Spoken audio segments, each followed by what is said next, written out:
Welcome to today's episode of the Support Insights podcast. Today my guest is Matt Bell, Customer Care Team Lead from Too Good To Go. I'm talking to Matt about the role that education plays in customer care at Too Good To Go.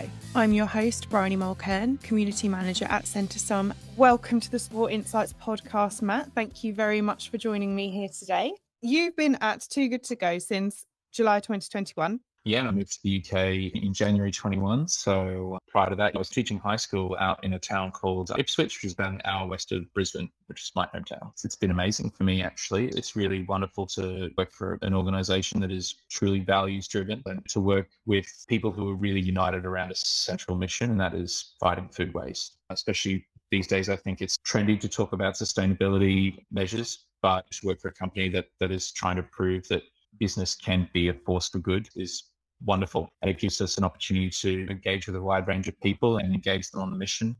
10% of the world's CO2 emissions come from food waste. To put that in perspective, the aviation industry is less than 3%. So it is a huge problem. It is something that permeates all of our lives. And there are a number of little small things that we can do to improve that. The opportunity to have impact in this space is massive. And so to work for a company that puts that at the forefront is really exciting. I had no idea the impact of food waste until you told me, and that more than a third of food is wasted globally. That's just bonkers to me. It's insane. And when you think of it in context as well, if it's, okay, I have this dish in front of me or it's leftovers in the fridge that I throw away, it's not just that item that you're throwing away. It's not just that bit that's wasted. It's all of the things in the chain that got it to that point. I often use the example of a banana.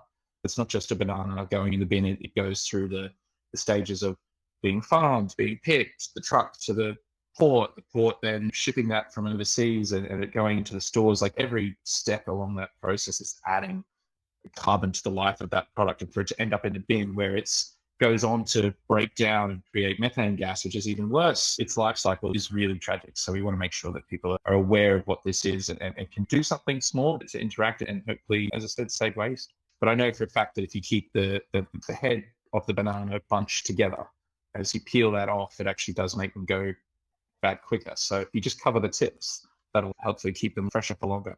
Oh, wow. I didn't know that.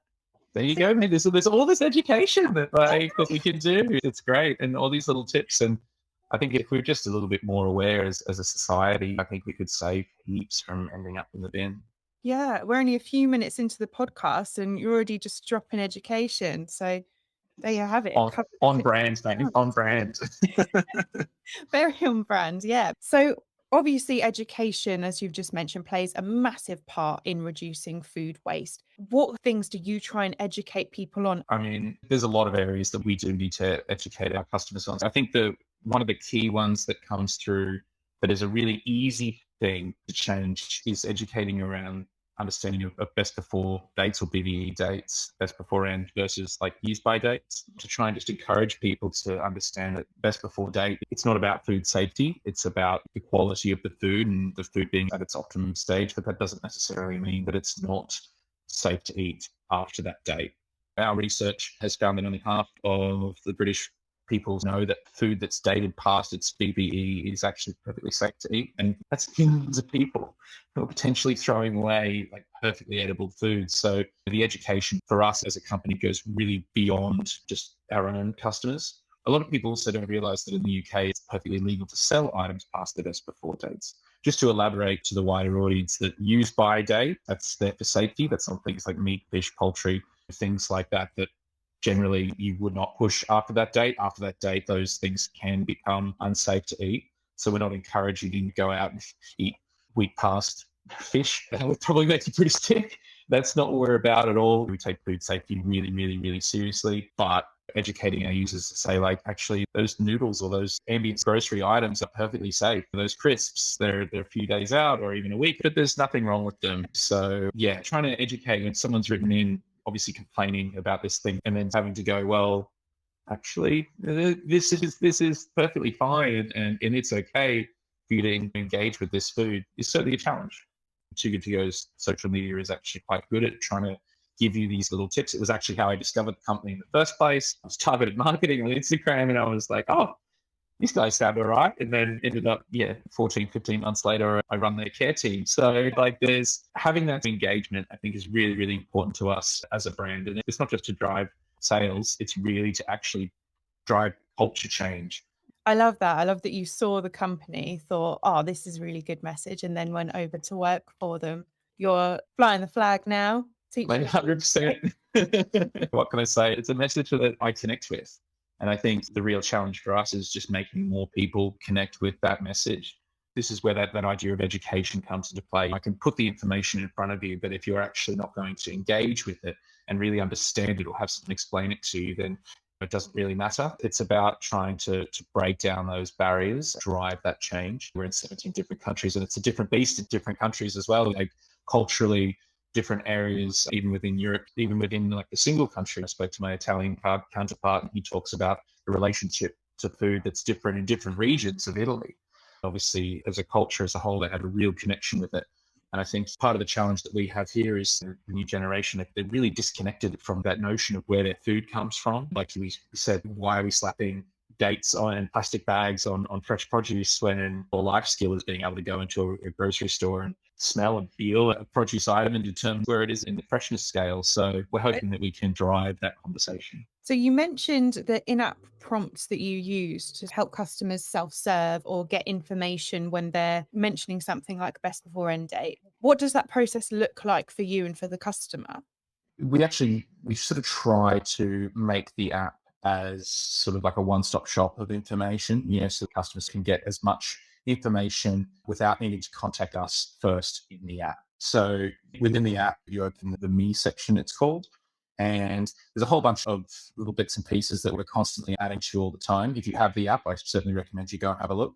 But a lot of it is quite straightforward. The prompts within the account details page is very simple. It explains your profile, your payment methods, etc. There's also the help center, which is broken down into really straightforward categories: query about order, query about too good to go, and then joining too good to go. And within those tabs, there's a lot of information. The reality is most people, when they have an issue, they will jump straight to asking for help rather than going and trying to troubleshoot or solve it themselves.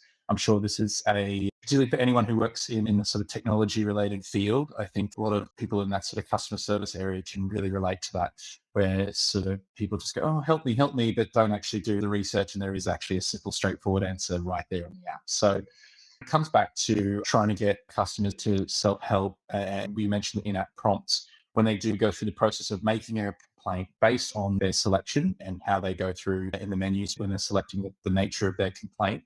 There will be little pop-ups. The one that I've mentioned that comes up all the time that's really helpful to us is explaining about BBE dates. So if they raise a issue, particularly a quality issue, and they can go through and add a message, and a little pop-up will come on the screen saying, by the way, if your issue relates to best beforehand dates, your food is actually generally quite safe to eat, blah, blah, blah. We've noticed that statistically, then there are certainly less people writing in about BBE dates. Some people still don't quite understand it and they will just sort of click and ignore what we're saying to them. But hopefully those little things are little steps that we're able to do using our technology to try and, I guess, filter out some of the issues and ultimately create less complaints. I think it has a lot to do with, trying to make people understand the nature of what we do and the product that we offer. It is food waste. It's food that is not at its best. It's not at its peak. It's not at its freshest. So there's naturally going to be issues with that. And going back to what we were saying earlier about people and their relationship to food and their understanding of food culture. Those are the key areas that we find ourselves constantly educating on. So if we're able to do it in the app using technology without having to divert human resources to that issue, it's going to make things better. So I'm making recommendations to the tech team all the time about little things that we can do in this to try and help. A small one that we did was even just in the nature of our order replies, having customized order replies for different queues. So if you write in about a quality issue, the order reply will write back asking you, for example, have you added a photo? Have you added your order ID? Can you give us this kind of information just so we can sort of expedite that one-touch approach?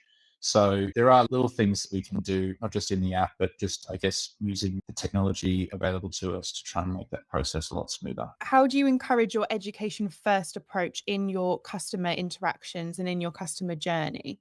Education first, I guess it really comes down to choosing your audience. You really do have to pick your battles when you are trying to educate certain users around certain concepts. So it's never easy. You do have to really tread that fine line between offering support in solving the query and also that message that you're trying to push. So for that, obviously, that's about fighting food waste. So it really comes down to a careful selection of language that's direct, it's clear, and it's accessible as well, while also revolving around that central theme or that message. So we build those little notes into like fighting food waste. At the beginning of our introduction, it's all about thank you for fighting food waste with us rather than thank you for purchasing a product or whatever. At the end, when we sign off, it's very much about we hope you continue to fight food waste. Like that's what we're saying. We're not saying directly like, hey, purchase a bag, re-engage with our platform. By having that sort of additional, I guess, values that we have in the background and building that in where we can, it's quite subtle. So it helps hopefully change the nature of the conversation and helps the customer, provided they read the whole email. We know that many folks don't read all the information that is put forward to them in an email or a document. We do try to slip it in there where we can. Specifically, depending on the nature of the complaint, my team will use a range of we have a bunch of text expander sort of snippets that we can introduce into the writing or whatever we're using to communicate with the user. We can quickly slip in little bits of education. So me personally, I had a range that was like $cake, and it would just talk about how to go through that process of rehydrating baked goods. And those little bits, you do need to sort of choose when is appropriate to use it. And I think also setting it up in the conversation as well. Like, hey, you should come to expect that when you rescue food from Too Good To Go, that it is food waste, it's past its best, but should always be safe to eat. By the way, here's a tip. And then when you insert the education that way, you have to be quite delicate, I think. And you judge, from reading the customer's query, which battles are generally worth fighting and which ones are not. We try to take a really, really friendly, kind community vibe, tone when we do communicate. So when we have to go through and rewrite our macros or updating the information that we pass on, the team gets together and talks about it and making sure that what are the benchmarks that we check is, does this align with our mission and does this align with our branding and our tone? What kind of response do you see from customers when you do educate them? It's a real mix. I think the challenge for us is proving concept. Our concept is unique. We are a new kind of platform. We are a new kind of service that doesn't really exist in any other space. Many of our customers, once you explain it to them, they go, oh, okay, well, that actually makes a bit of sense and fair enough. No problem. But you get others who just don't engage. And I think there's responsibility from both the store and the customer to be able to engage with the product correctly. So some people, it's not going to work for them. And that's fine. We have to acknowledge that not everyone is able to engage with our app. We hope they can find other ways to fight food waste in their own homes.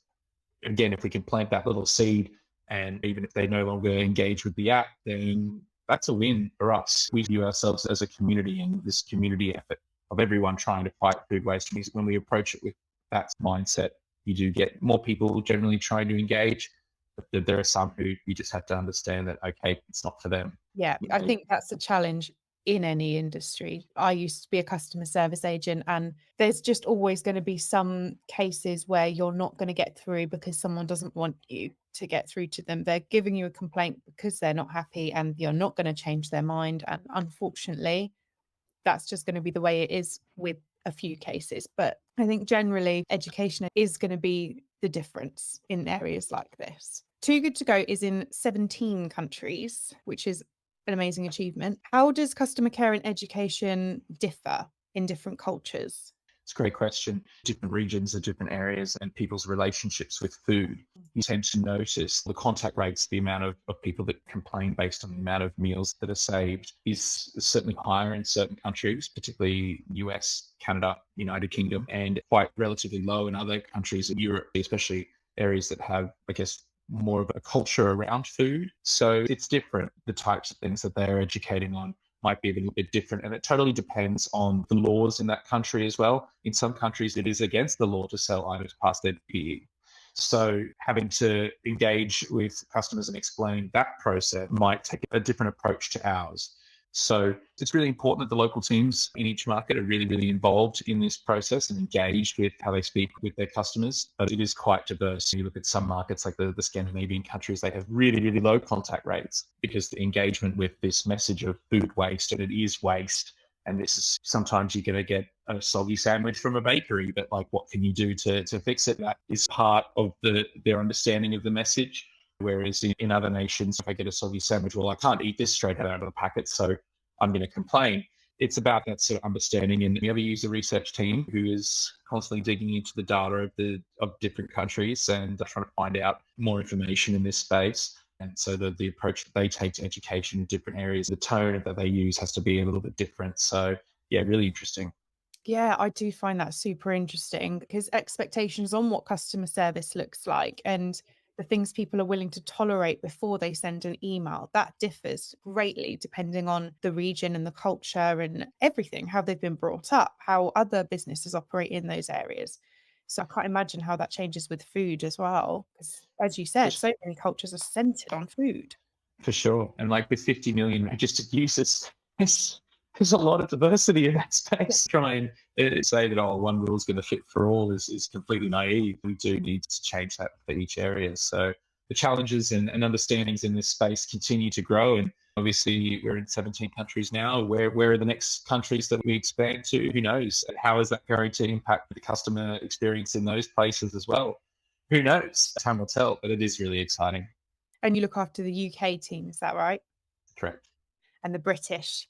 We love to Yes. explain. Oh, man. So, on the subject of education generally, what do you think companies can do to better utilize education in their customer contact? I think it comes back to define what it is you as a company are trying to educate on. And I think that comes back to your values. What is the thing that you're trying to do? I'm of the opinion that any organization can become values driven. Some it's easier than others, but at the core of what you're trying to do, what do you want to empower your customers to be able to do or understand? If you could give them one message, what is that?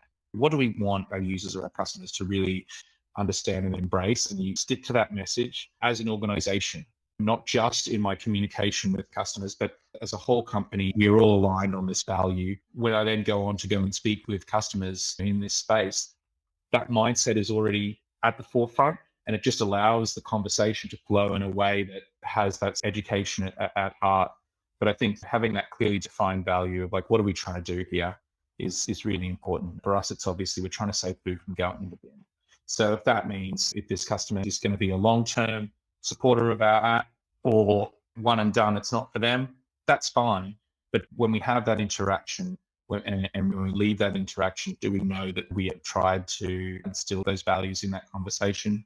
As a customer care team, it's something that we talk about all the time because it is really important to us. So defining that, the rest comes along. I remember a few months ago, I think Monzo Bank put out a statement about how it shared publicly their whole approach to customer communication, how they aligned their message on all levels of their brand. And it was a really amazing article, really, really interesting. I think they are sort of setting the bar in terms of the way in which they communicate with their customers, and having just that general communication understanding and framework really, I think, helps them refine their message. I myself am a customer of their brand, and you can see it echoed through the technology, through the actual app itself, in the way that they send you messages regarding your banking day to day. You can see a comm strategy is there. So that's something that we've also really tried to do, but at the same time, building in that mission, building in those values in the background and sort of trying to drop them in where we can. But yeah, that definitely helps. Yeah, I love that. I think that that's absolutely right. It's just living and breathing the message that you stand for. And people might have been on board with that when they've signed up to a service or a product. But then as time goes on, people forget what they're doing it for, customers specifically. So continuing to drive that message and build that education is so important. Yeah, certainly. And like for us, we're lucky that we've got an app. That's our market. That's our shop front. And so using opportunities in there to drive those conversations. And we're looking for ways of doing that all the time. So watch this space. Hopefully with new updates of the app, there'll be more and more of this message being able to subtly sneak it in there. Yeah. And you've saved, what is it, 14 million food packets in the UK already. Yeah, since 2016, 14 million meals saved. It's a phenomenal amount of food, and worldwide since 2016, it's 120 million, which is it's a bonkers stat. So when you associate all the amount of carbon emissions that come from that food, if it ended up in landfill, what would happen to it as it rotted and decomposed? It's a huge amount of CO2, let alone everything else that came before it in supply chain.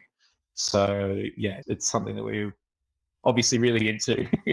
Yeah, and you seem so proud when you talk about that. So obviously, this thing of living and breathing the values is absolutely working for you. It binds our team together as well. I think, particularly in customer service, you're working in a field where these tickets are coming in and it's really hard. People are bombarded by negative comments. It's not often that people are writing into you going, "Oh, actually, I'm just using this complaint line to tell you how much I love you."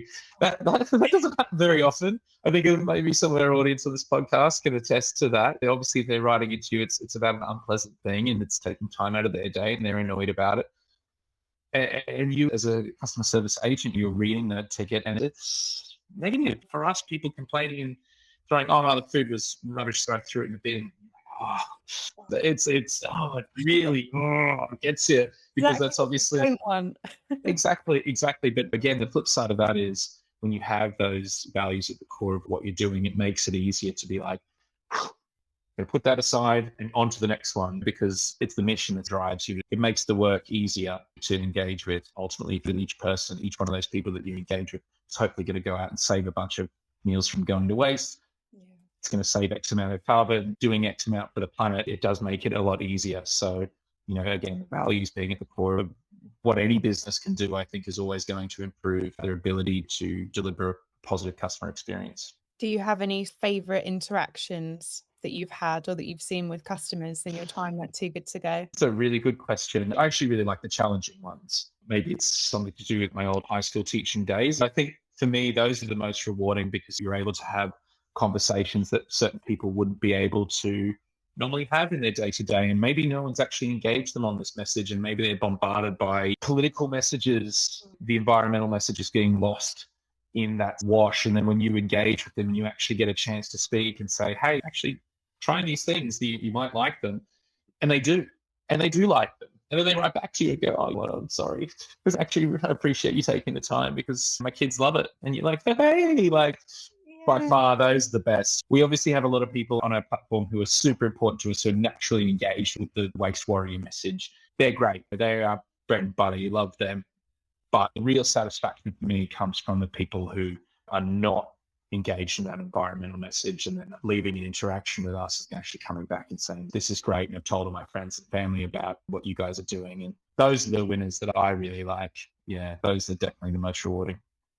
I have to agree with you there. The turnarounds, when someone came in super unhappy or with a complaint or wanting to cancel, and then you can completely flip that, taking those downers and just doing a total 180, because you're not only helping them personally, they're helping with the waste and educating others, spreading the message. 100% comes back to having those values and embracing that makes the job so much more rewarding. Absolutely. So my last question for you, which I think we've touched on a little bit, is what are some small things that people can do to reduce their own food waste?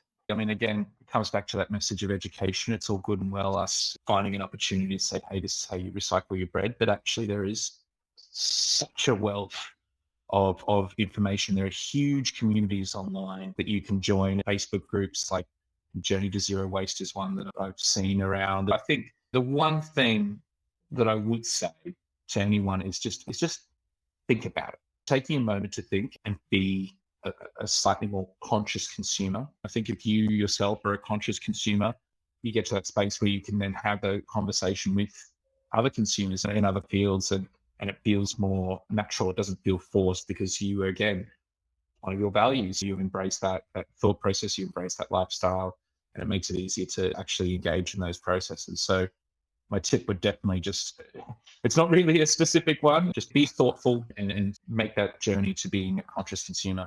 The other thing too is, remember, you've got all the information in the world in your pocket.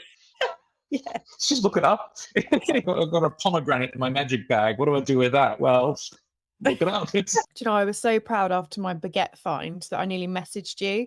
And I was like, Matt doesn't care. Like he does this. He does this every day. He doesn't care that I found a baguette at Tesco and I revived it in the oven. Not true, not true. Matt does care. Matt's formerly a school teacher. That's the allure of teaching was always, it's one thing to know a thing. It's one thing to show a person a thing or teach someone something. But when they go and do that thing for themselves and come back and show you, that's the rewarding moment. But like watching someone utilize information or knowledge that you share with them is always incredibly rewarding. So don't ever hold back. Well, thank you very much, Matt. I've really, really enjoyed this. And it's given me a lot to think about as well. Hopefully, it's given the listeners a lot to think about, not just about how they can use education in their own customer care and in their customer support, but about their own food waste as well. Obviously, this is a podcast on support, but there's so many learnings that I always take from these. Yeah, certainly. It's been a pleasure to talk to you as well. Always love an opportunity to shout the food waste message. So thank you for having me on.